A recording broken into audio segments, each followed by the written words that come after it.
जय माता दी। दुर्गा सप्तशती का 6वां अध्याय, धूम्रलोचन वध। ऋषि बोले, देवी जी का कथन सुनकर दूत क्रोध से लाल होकर लौट आया और फिर दैत्यराज को विस्तार के साथ सभी बातें सुना दी। दूत के वचन सुनते ही दैत्यराज क्रोध से भर गया। दैत्यों के सेनापति धूम्रलोचन से बोला, हे धूम्रलोचन, तुम शीघ्र अपनी सेना के साथ वहां जाकर उस दुष्टा को केसों से पकड़कर बलपूर्वक घसीटते हुए यहाँ ले आओ। उसकी रक्षार्थ यदि कोई भी वहां दूसरा उपस्थित हो, चाहे वह देवता, यक्ष, गंधर्व कोई भी हो, उसे मार डालो। ऋषि बोले, आज्ञा पाते ही धूम्रलोचन दैत्य 60,000 असुरों की सेना लेकर शीघ्र ही चल पड़ा। वहां पहुंचकर उसने हिमालय पर्वत पर विराजमान देवी को देखा और ऊंची आवाज से बोला, अरे तू शुंभ निशुंभ के पास चल। यदि प्रसन्नता पूर्वक मेरे स्वामी के पास नहीं चलेगी तो समझ रख, तुझे बालों से पकड़कर घसीटते बलपूर्वक मैं ले जाऊंगा। देवी बोली, तुम्हें दत्तेश्वर ने भेजा है, तुम स्वयं भी बलवान हो, बड़ी भारी सेना भी साथ लेके आए हो। इस प्रकार की दशा में मुझे बलपूर्वक ले आओ तो मैं तुम्हारा क्या कर सकती हूँ। ऋषि बोले, जब इस प्रकार का उसे उत्तर मिला तो धूम्रलोचन असुर देवी की ओर दौड़ा।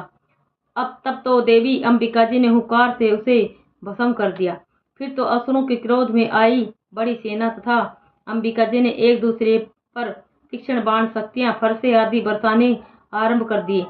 इधर देवी जी का वाहन सिंह भी कुपित होकर भयंकर आवाज करता हुआ, अपने बाल झटकता हुआ असुरों की सेना पर उछल पड़ा। उस सिंह ने कुछ असुरों को पंजों से मारते, कुछ एक को अपने जबड़ों से तथा कई एक मासुरों को नीचे पटककर दांतों व दाढ़ों से विदीर्ण करके मार डाला। कितने एक दत्तियों के नाखूनों से पेट फाड़ डाले, कितने एक दत्तियों को तल प्रहार कर एक उनके सिर से धड़ अलग कर डाले और अन्य की भुजाएं, सिर आदि छिन्न भिन्न कर दिए। कितनों के पेट फाड़ फाड़ कर गले के बाल फटकारते हुए सिंह ने रुधिर पान किया। अत्यंत कुपित हुए देवी जी के वाहन बलवान सिंह ने क्षण भर में दत्तियों की सेना मार दी। देवी जी ने उसे असुर धूम्रलोचन को मार डाला।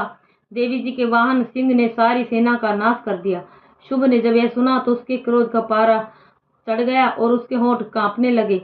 झट शुंभ ने चंड और मुंड दोनों दत्तियों को आज्ञा दी कि हे और चंड और मुंड, तुम दोनों बड़ी भारी से ना लेकर वहां पहुंचो, उसे जल्दी से यहाँ लाओ। उसे सेना लेकर खींचकर या बांध कर ले आओ। यदि उससे युद्ध करना हो तो युद्ध करो। सभी प्रकार के अस्त्र शस्त्रों से सारे असुर मिलकर उसे मार डालो। उस दुष्टा के मर जाने पर एवं सिंह के भी मारे जाने पर जिस दशा में भी अंबिका पड़ी हो, उसे बांध कर अपने साथ लेकर शीघ्र ही आ जाओ। जय माता दी।